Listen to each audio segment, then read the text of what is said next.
I know the defense is always a work in progress, and you're always working the guys and trying to make them better. But how good do you feel about where things are at right now for your infield? Well, obviously we're struggling at shortstop, really as a team. Even when Kim has been there, we've made some mistakes there, and it's a work in progress. But overall, I believe we're doing a pretty good job. Keith Werman and our analytical department do a great job with the positioning, getting us in the right spots. And you can see that with some of the things that's been written. We're tops in some of these modern metrics. I just am an old school baseball guy. If we touch the ball, I want to catch it and I want to throw it accurately. That's pretty much what I want to get done. And we haven't been doing that greatly at shortstop right now. It's a work in progress. We had him in a great place last year, talking about Tatty. He got off to a slow start offensively, missed a lot of spring training.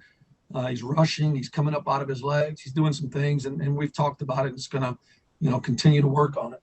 It's just still inconsistent right now. He's had some moments that I go, okay, he's back. His clock is good again.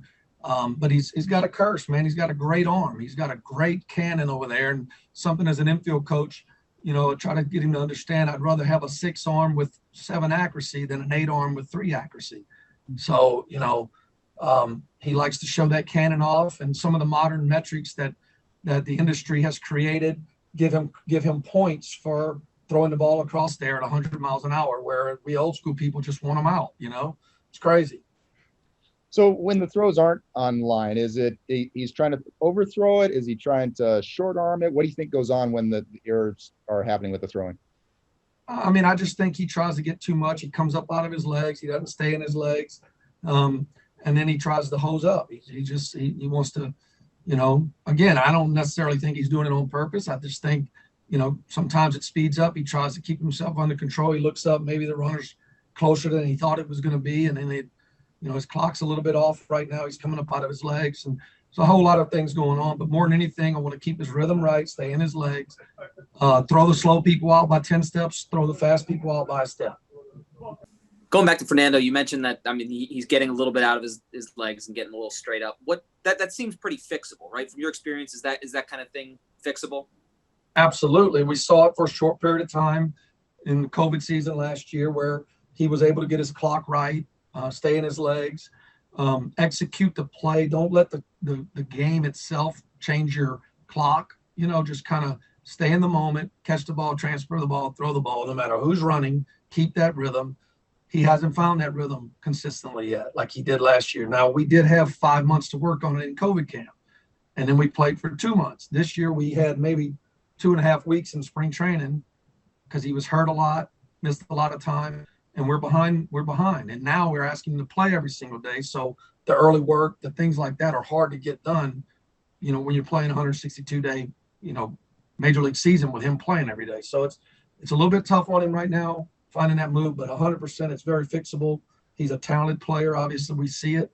And we just have to find that happy medium of work time and still being able to compete and play in these games. Hey, Bobby, it seems like Eric Hosmer's defense has always been a little polarizing for people on the outside. Where do you think he still might not get enough credit, and what's an area that you'd like to see him improve in right now? Eric's obviously level. I just saw him today on MLB channel. That you quickly forget he's been in the league. This is his 11th year.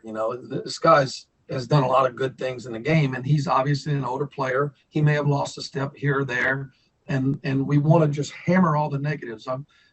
Pop each other's pimples. We always want to see the pimples on players all the time. As an industry, as a staff, we always want to see that. But look, this guy is a major league player. He catches what he gets to for the most part, and when it's a pickable ball, he usually picks it. He hasn't helped Tatis, but those balls are 95 miles an hour with crazy sink on them. They're not true skips. He's getting eat up on those. That is one thing I'd still like to see him continue to work on. But again, I'm very pleased with where Eric is. His fight and his being a gamer and the competition of the game is one of our best players at that. He goes to another level in these close games. He doesn't run from competition. He doesn't have a poor me bone in him. When he struggles, he owns it. I can just so many great things to say about Eric, but yet we continually want to say, well, his defensive metric puts him at 13th, or he's a step slow on a ball. in the hole, or eat this or eat that. And the bottom line is Eric Hosmer is a gamer, and he's a great leader for our young guys on this team. And I'm very pleased with where he is right now. I mean, his work ethic every day early. He goes through his pick routines. He does it all.